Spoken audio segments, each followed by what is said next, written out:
ফ্যাসিবাদী আওয়ামী সরকার পতন আন্দোলনে নেতৃত্ব দেওয়ার পাশাপাশি ৫ আগস্টের পর বিএনপির ভারপ্রাপ্ত চেয়ারম্যান তারেক রহমানের দিক নির্দেশনামূলক বক্তব্য ও মানবিক কার্যক্রম হৃদয় স্পর্শ করেছে মানুষের। জুলাই আগস্টের গণ আন্দোলনে হতাহত ও মেডিকেলে চান্স পেয়েও অর্থাভাবে ভর্তি হতে না পারা মেধাবীদের পাশে দাঁড়ানোয় দারুণ প্রশংসিত হচ্ছেন তিনি। রাজনৈতিক বিশ্লেষকদের অভিমত, নিরলস পরিশ্রম, একাগ্রতা ও যে কোনো পরিস্থিতিতে নেতাকর্মীসহ অসহায় মানুষের পাশে দাঁড়িয়ে নিজেকে স্বাতন্ত্র্য পরিচয়ে প্রমাণ করেছেন। তাদের মতে তারেক রহমানই আগামীর বাংলাদেশের আশা ভরসার স্থল।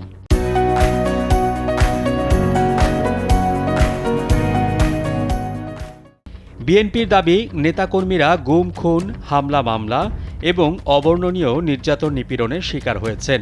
এসব নেতাকর্মী থেকে তৃণমূল সমর্থকদের পাশেও পরম নির্ভরতার ছায়া হয়ে আছেন তারেক রহমান।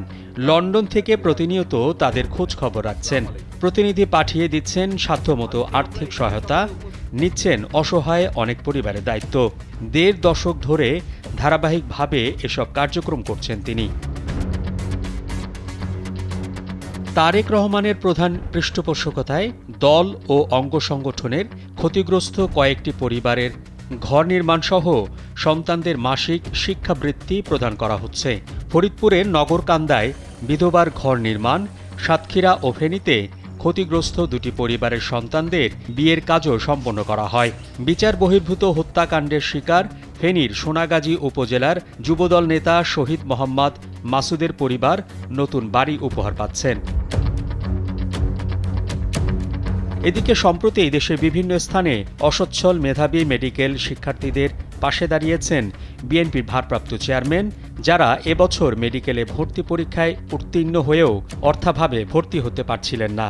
এসব গরিব অসহায় শিক্ষার্থীর চিকিৎসক হওয়ার স্বপ্ন পূরণে এগিয়ে আসায় মানুষের প্রশংসায় ভাসছেন তারেক রহমান। এদিকে আওয়ামী লীগ সরকারের পতনের পর থেকেই দলীয় নেতাকর্মীদের মানুষের পাশে থেকে ইতিবাচক কর্মকাণ্ডের মধ্য দিয়ে তাদের মন জয় করার নির্দেশনা দেন তারেক রহমান। শৃঙ্খলা বজায় রাখার উপরও গুরুত্বারোপ করেন। মানুষ পছন্দ করে না এমন কাজ থেকে বিরত থাকতে নির্দেশনা দেন, অন্যথায় তাদের আইনের হাতে তুলে দেওয়ারও কথা বলেন।